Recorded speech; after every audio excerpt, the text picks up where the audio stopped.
வணக்க மக்களே, இன்றைக்கி என்ன பார்க்க போகிறோம் அப்படின்னா, நான் என்னோடய ஹஸ்பண்டு குன்றத்தூர் முருகன் கோயிலில் போய் தான் மாலை போட்டோம். எனக்கு ஒரு டவுட்டு என்ன அப்படின்னா, குன்றத்தூர் முருகன் கோயிலில் தான் மாலை போட்டோம், அங்கே தான் போய் கழட்டணுமா இல்லை நம்மளே கழட்டிக்கலாமான்னு சொல்லிட்டு எனக்கு ஒரு டவுட்டு. சரி, கிளியர் பண்ணலான்னு சொல்லிட்டு தான் நானும் என்னோடய ஹஸ்பண்டு கிளம்புனோம். அங்கே தெரியுது பார்த்தீங்களா கோபுரம், சிவன், பெருமாள், முருகர் 3 தெய்வங்களும் வரிசையாக இருப்பாங்க. என்னோடய ஹஸ்பண்ட்ட நான் ரொம்ப நாளாக கேட்டுட்டு இருந்தேன், என்னை கூட்டிகிட்டு போங்க அப்படின்னு. ஆனால் அவங்க எப்போ வந்தாலும் எனக்கு ஒர்க் இருக்குது, வா டைம் ஆச்சு போகலாம் அப்படின்னு சொல்லி என்னை கூட்டிகிட்டு போயிட்டாங்க. ஆனால் இந்த டைம் என்னை கூட்டிகிட்டு போயே ஆகணும்னு சொல்லி அடம் பிடிச்சி இந்த வாட்டி நான் போனேன். இப்போ தான் கோயில் கட்டிகிட்டு இருப்பாங்கன்னு நினைக்கிறேன். இன்னும் பாதி சிற்பங்கள்லாம் செதுக்கி பாதியோடு நின்றுச்சு. உள்ளே போனால் சிவன் லிங்க வடிவத்தில் அவ்வளோ அழகாக காட்சி அளித்தாங்க. பார்க்கவே அவ்வளோ அழகாக இருந்துச்சு.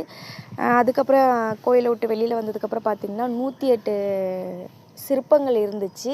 அவங்கள அடிகளார் அப்படின்னு சொல்லி சொன்னாங்க. ஆனால் இது எனக்கு என்ன இதுன்னு தெரியல. தெரிஞ்சால் கண்டிப்பாக எனக்கு கமெண்ட் பண்ணுங்கள், கண்டிப்பாக சொல்லுங்கள்.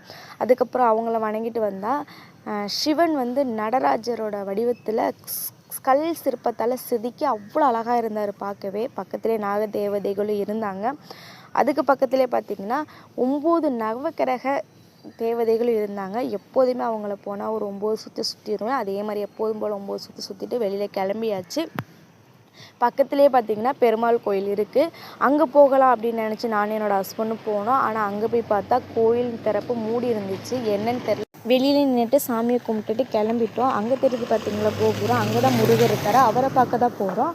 அவரை பார்க்குற வீடியோவை நெக்ஸ்ட் இல்லை நான் அப்லோட் பண்ணுறேன். மறக்காமல் பாருங்கள். மறக்காமல் என்னோடய சேனலை சப்ஸ்கிரைப் பண்ணிக்கிறேன். உங்களோட கருத்து ஏதாச்சும்னா கண்டிப்பாக பதிவிடுங்க.